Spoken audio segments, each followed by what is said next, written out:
Hi, my name is Cary Gans, and thanks for stopping by. In this brief video, we're going to talk about starting a home internet business, part 2. We've already completed part 1, and you can find that on the internet on YouTube. In part 2, we're going to talk about why all websites are the same. Well, or really are they? Well, but hopefully at the end of this 4 or 5 minute video, you'll understand. I just wanted to review part 1 for you a little bit so you have some basis to understand where we're heading with all of this. In part 1, we talked about the 5 things you must know before starting a home-based internet business. They were the product. What will your product be? I suggested in part 1 that it be a passion of yours, something you love, something you enjoy. It's a lot more fun to start a business with something you enjoy and something you have a passion for than something that you really don't like yourself. Secondly, you have to do your research. Just because you love it and it's a passion of yours doesn't mean there's a market for it. So my suggestion is, once you've gone out and figured out what the product is, get on Google, start doing your research. See how many websites are selling it. See how many people are involved. If there are 30 million, well, maybe that's too big a niche. If there are 300, maybe that's too small. So go out and do your research. The third thing is create a business plan. Don't just sit down and figure out that you're going to create a website and your visitors are going to come beating down your door. It's not going to happen. You need to have a plan. How are you going to market it? Who's your target market? What tools are you going to use? How much money are you going to spend? How many hours a week are you going to be able to do this? Etc. What happens if you get tons of orders? How are you going to fill them? How are you going to fill your orders? Is this a digital download? Is it a real product?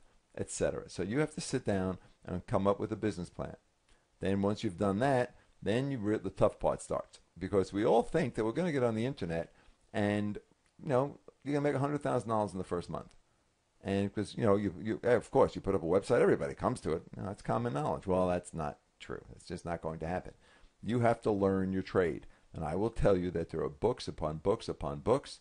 There are papers, PDF files you can download off the internet that can give you a wealth of information. So much so that it's almost like getting another college degree.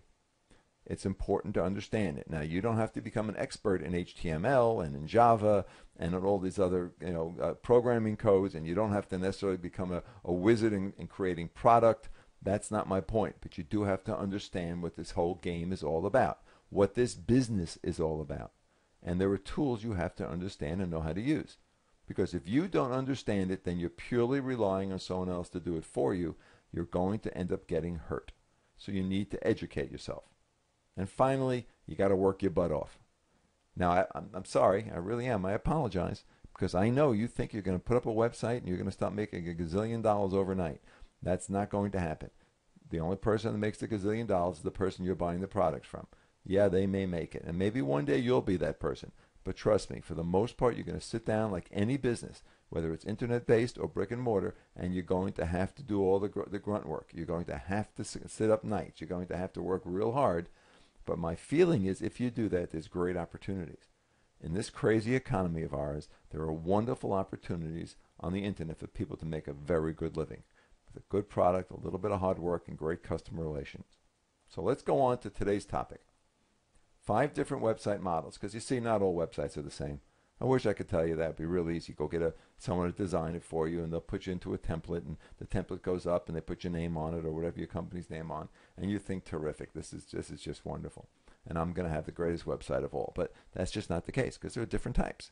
So in this 3-4 minute video, 5 minute video, we're going to talk about what I consider to be the 5 major types. The first is the brochure type. No different than if you took your business brochure, your brick and mortar business brochure, and you just create a website from it. It tells you people about who you are, about your business. It tells you maybe pictures of you and your staff, whatever. But that's a typical brochure, and I'll show you an example. Next, we have an informational website. The whole purpose of it is to give out information, a dictionary, a thesaurus, an encyclopedia. Those are types of informational websites, and their only purpose is to provide you with information. Next, we have a service website. And what I mean by a service website, there are websites that produce software as a service, meaning you don't load software on your local computer. They provide it for you, whether it's video or audio or various, there's all kinds of services out there that you can just utilize their service on the web, and you don't have anything loaded on your local computer. You just pay them a fee per month. Those are what I consider to be service websites. Next, you have a sales website. The only purpose of a sales website is to make sales. It's to sell you stuff. And finally, you can have a combination of all these. So those are the basic types, 5 types. And your business may fall into one or a number of these. So let's give you an example. This is a brochure site. Typically dental offices and medical offices and big businesses, will have brochure sites. All they're out there to do is brand themselves and let you see how wonderful they are. They may give you a little bit of information. They'll typically give you a map, directions to their office, their phone numbers, things of that nature. But they're strictly there to give you a feeling of what the company is all about. They provide very little else. Next, you have an informational website, such as CNN. Now, there's some ads and whatnot, but for the most part, CNN just provides information. It's a news service. Next, you have the service websites. This happens to be Blog Talk Radio, where you can have your own free radio show. And it's all run by them, and it's, once again, free. And if you've listened to me at all, I love free. And Blog Talk Radio is free. Now, if you're listening to this, I have a show at 11 o'clock every Monday morning. And we talk about the Internet. We talk about products. And it's all about the newbie phenomenon. And then next, you have a sales website. Nothing better than Amazon or eBay. Those are typical sales websites. Drugstore.com. These are sites that are strictly there to sell you a product. You go on, you buy a product, and you're done. They don't provide information. They don't necessarily have to look real pretty. They're basically there for one purpose, and one purpose alone is to sell you a product. And then finally, now this is totally self-serving, but this is my website, The Newbie Phenomenon, and we're sort of a combination. We provide a lot of information free. So once you become a member, you can download all kinds of books and software and resources from us absolutely free. It's all information. And since it's informational, I consider it to be sort of an informational website. We also provide certain services off the site that you can go ahead and utilize. And we have products you can buy. Now, you don't necessarily buy them from us. You buy them from third-party vendors.